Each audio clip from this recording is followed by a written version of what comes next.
How's it going, everybody? Not totally unexpected considering the last video, a lot of you brought up Nusha's blockable deflect in the comments section.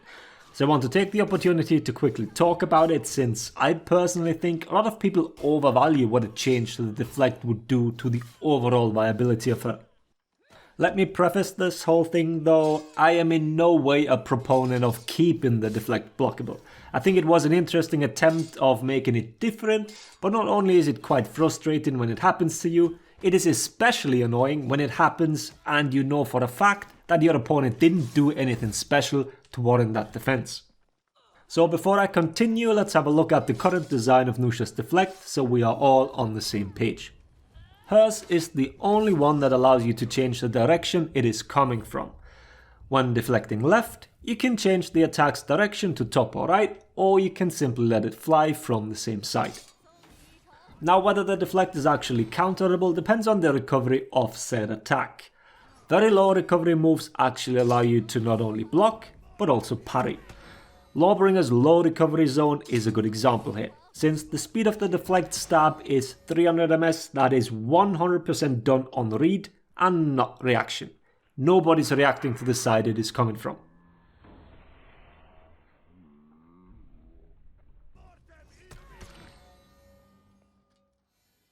Aramusha's blade blockade can most likely be done on the reaction though. On the other side of the spectrum, we have high recovery moves that confirm Nusha's deflect even on the same side. These are far and few in between, and many allow for other forms of recovery cancel to get out of it.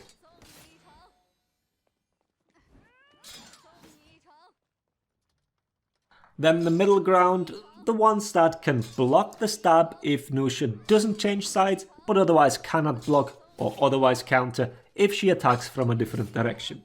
Here we have neutral heavies and most chain heavies. Kicker here is the extremely clunky input of the guard change. As you cannot buffer a guard swap, you need to switch sides after the deflect has happened. For Nusha, that is. And then we also have attacks that can swap guard quickly enough to even guard against the side swaps. Since the standardization of the finisher attacks, pretty much all of them fall in this category. Same goes for neutral lights. Once again, let me reiterate, nobody blocks these on reaction. It is 100% a guess. Another very important aspect here is that externaling Nusha makes blocking the deflect very easy, trivial almost. Accidentally deflecting in teamfights is a thing that probably happens to a lot of people. We can go into a whole debate here whether the player deserves to get a much bigger punish now by simply dodge attack spamming, but we'll save that for another video. I'm pretty sure you can guess my stance on this. Fact though is, it is not an option for Nusha, as she's even more likely to get blocked than in a 1v1. Okay, now that we know all of this, how much would it help if Nusha's deflect was guaranteed every time? Would it suddenly make her viable? And I think the answer is pretty clear. It certainly would help, but in the grand scheme of things, she'd still more or less sit in the same place as before. Couple this with most likely a damage nerf, since 30 is quite high. Even the high damaging ones like Shinobi don't come close with the 24. It does lead into another mix-up, but so does Nusha's in theory. Like Shaolin's is only 20. The one that comes closest is Shaman's with 27, but 16 of that are from the bleed, which has its pros and cons. Basically what I'm saying is that Nusha has far more bigger problems than the deflect. The player base likes to focus heavily on it, and it comes up in any discussion about the character. I understand that deflects are a crowd favourite, and seeing one fail is certainly aggravating. Should the character ever be touched, it for sure needs to be included in the changes. Always keep in mind that the character also has many really strong aspects. Caltrops alone are insane. In my opinion, the only reason why the feat hasn't been nerfed to the ground yet is because of the abysmal pick rate of Nusha. Just imagining what it would mean to have the feat on a viable A or even S tier character makes me shiver. I think the rework of Nusha is quite a hard task. Since she has many quite unique aspects in her kit, it's hard to please the players.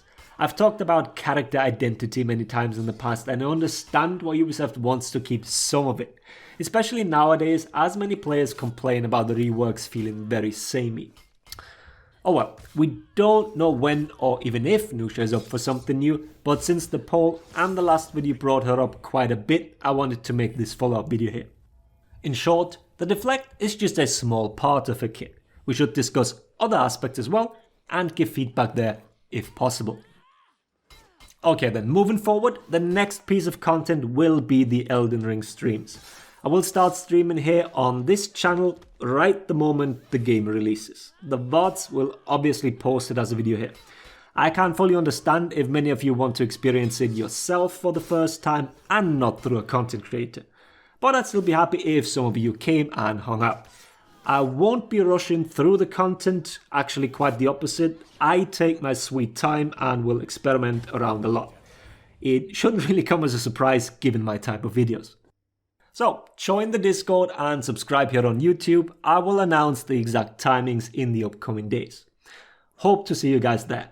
For now, I also hope that this video was helpful. Thanks for watching.